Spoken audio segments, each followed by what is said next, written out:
Når du klikker på værktøjer, får du adgang til en række tegne- og skriveredskaber. Jeg gennemgår her kort, hvordan værktøjerne bruges, men gør dig selv den tjeneste at lege med dem selv bagefter. Ved klik på farve kan du styre farven på de figurer, du kan tegne. Her kan du tegne en trekant, en cirkel, en firkant, en linje. Med overstregning kan du markere tekst, og med tudsen kan du tegne frihånd. Tekst åbner en lille notesblok, som du kan skrive på.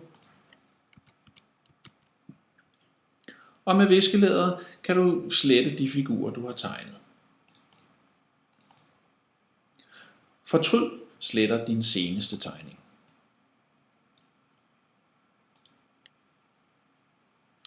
Alle værktøjer kan både bruges på whiteboard og PC, og husk, at når du lukker e-bogen, så bliver det, du har tegnet og skrevet, ikke gemt.